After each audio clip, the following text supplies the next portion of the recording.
Gihatagan og gibug-ato ni Governor Edwin Cuyagov Hubahib ang pagpadayon og pagtiwas sa pag-eskwela aron matuman ang pangandoy sa kinabuhi. Pinaagi sa iyang mensahe sa gipahigayon nga 4th commencement exercises sa Davao del Norte Learning Institute kun DNLI. Gidasig ni Cuyagov ang mga mitapos dungan sa pagsaysay sa iyang kaagi gikan sa pagtrabaho isip konduktor samtang nagaeskwela sa kolehiyo hangtod mitapos sa iyang kurso nga technical engineering sa Japan.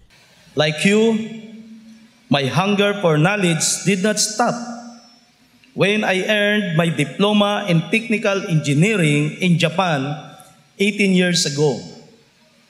So that even when I became governor, busy serving our constituents, I continued my studies to complete my Bachelor of Science in Business Administration, major in Human Resource Management from the Capital University, Cagayan de Oro.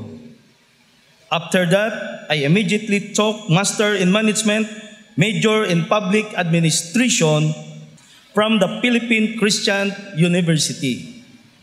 And I'm so proud to complete my master's degree, where we had our graduation just last week at the PICC in Manila.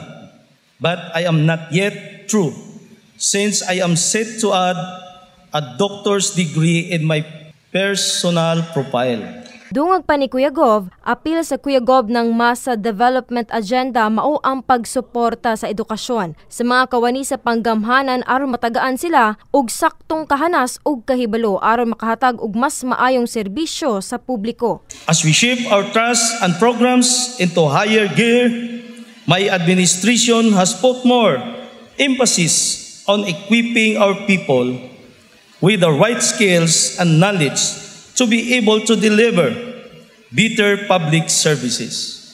Our province has always been reliant on the skills of our people.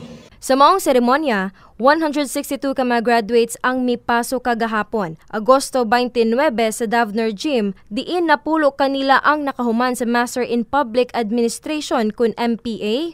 19 ang nakatapos sa Bachelor of Science in Disaster Resiliency and Management kun BSDRM. 21 ang migraduar sa Bachelor of Science in Entrepreneurship kun BSE ug 112 ang nakalampo sa Bachelor of Public Administration kun BPA. Sa pagig-istorya sa usa ka graduate sa BSDRM nga si Josephine Navarrete, 59 anyos, dako ang iyang kalipay ug pagpasalamat sa probinsya sa Davao del Norte, ilabi na kay Cuyagov tungod kay natagaan siya og higayon na makalampos bisan pa sa iyang pangidaron.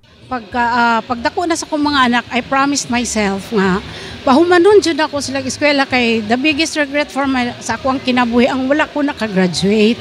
Motong ning kamot ko maski unsa kalisod sa panahon, kalisod sa pagpangwarta.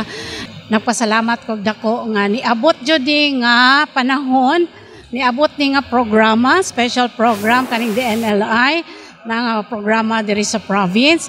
Ni-avail jud ko kay gusto jud nako nga makuha jud nako ako ang pangandoy nga makagraduate jud ko.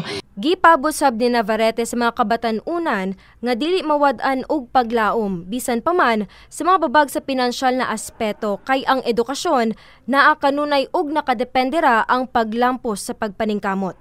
Sa maong commencement exercises, mitambong usab ang presidente sa Davao del Norte State College nga si Dr. Joy M. Sorosa, kauban ang mga vice-presidente, faculty ug staff sa DNSC.